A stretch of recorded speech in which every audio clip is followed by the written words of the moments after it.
Olá, aqui é Rodrigo Fagundes e essa aula faz parte da série sobre liderança, onde estamos aprofundando cada vez mais em como que a gente lidera nos diversos contextos. Isso porque liderança não é só quando você tem uma equipe. Liderança muitas vezes é na sua casa, com seus amigos, quando você precisa encabeçar uma situação, e de fato dar o direcionamento dessa situação. Em qualquer contexto, então, você está liderando.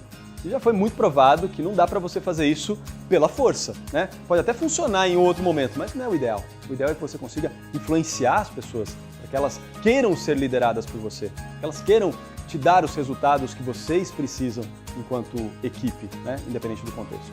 E nessa aula especificamente, a gente vai falar de um ponto da liderança que é crucial, que é aquele momento em que as pessoas envolvidas não estão, muitas vezes, tendo a performance que deveriam, e aí você precisa dar um feedback para elas. Então nessa aula a gente vai falar especificamente sobre isso, como é que eu estruturo um feedback legal e realmente consigo melhores resultados depois do que eu estava tendo antes do feedback. Em algum momento da sua vida, você já deu um feedback. Em algum momento da sua vida, você já recebeu um feedback. A grande questão é que essa palavra, feedback, em contextos profissionais, ela é uma palavra muito temida, Quando você chega para alguém e fala, eu preciso te dar um feedback, automaticamente parece que é algo negativo, algo ruim, algo péssimo, algo terrível. A gente treme na base quando a gente ouve essa palavra.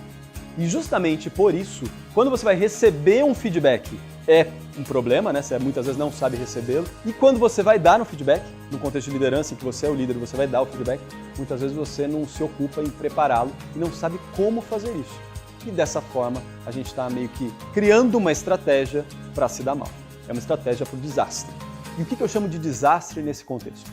Quando você precisa dar um feedback para alguém, muitas vezes você quer que algo que não está bom melhore.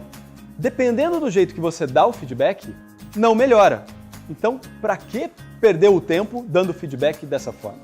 Não faz muito sentido, Agora, se eu quero que algo melhore, eu preciso estruturar esse processo de um jeito para garantir essa melhora depois. Caso contrário, simplesmente perdemos tempo.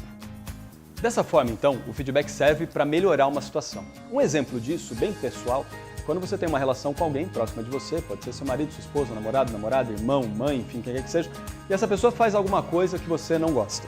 Aí você precisa dar um feedback para ela, dizer para essa pessoa que você não gosta da forma como ela faz. Mas lembra, a tua intenção é que isso melhore, que aquela situação não se repita, ou que, caso a situação se repita, seja de um jeito diferente. E aí você vai ter essa conversa com essa pessoa. Como é que geralmente você tem essa conversa? Você realmente se preocupa em garantir que ao final da conversa isso melhore, ou você se ocupa durante a conversa de, bater na pessoa, mostrar para ela como ela é terrível, como ela fez algo para você que não foi legal, e não sei o que, e tal, e aí você passa a conversa inteira falando do que você não gosta. E esquece muitas vezes, às vezes até termina a conversa sem falar do que você gosta, do que você gostaria que fosse diferente. Esse é um exemplo de estratégia para se dar mal, porque você se desgastou com o feedback, a outra pessoa também, e ela continua sem saber o que fazer. O que eu quero dizer com isso? Para pensar. Se a pessoa soubesse o que fazer, soubesse como fazer certo, ela já faria. Eu, pelo menos, gosto de imaginar que ninguém acorda de manhã pensando, putz, hoje eu quero me dar mal. Eu só quero fazer coisa errada. Eu quero fazer coisa errada para o meu líder, para a minha família, para as pessoas ao meu redor. Só quero fazer besteira. Poxa, não. Olha para você, algum dia você já acordou e falou, eu quero só me dar mal, só quero fazer coisa errada? Mas, invariavelmente, você já teve algum dia onde você só fez besteira. Situações onde você queria fazer algo certo, mas você descobriu que não fez. Por que isso? Você não tinha conhecimento, você não sabia que aquilo estava errado. Por mais óbvio que possa parecer, quando você está liderando e a outra pessoa comete um erro desse tipo, é óbvio para você. Para ele, para outra pessoa, muitas vezes não é. E é aí que você tem que ter essa capacidade de estruturar o teu feedback para garantir que a outra pessoa entenda disso e que ela saia da situação muito melhor do que ela estava antes. Saia da situação sabendo o que fazer, como fazer, para que fazer e tudo mais. Então, o que eu vou passar para você ao longo dessa aula é uma estrutura de feedback que pode te ajudar e muito na hora que você tiver que corrigir alguma coisa que a tua equipe ou que alguma pessoa dentro de um contexto de liderança seu está fazendo e que precisa dessa correção.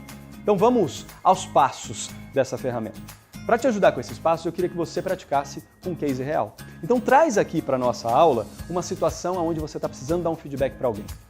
Caso, por né, eu imagino que você tem uma situação, mas caso você não tenha, pensa numa última situação em que você teve de dar feedback e usa essa situação como aprendizado, para você ver aqui o que você poderia fazer diferente, para que caso aconteça de novo, pelo menos você vai ter feito um treino.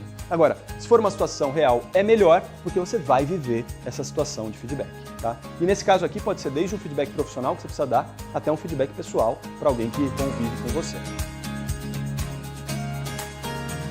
Então, a primeira questão que você precisa fazer quando você vai dar esse feedback é se planejar para ele. E por que eu falo isso? Porque feedback raramente é uma coisa que acontece sem você ter oportunidade de se planejar. Muito raro.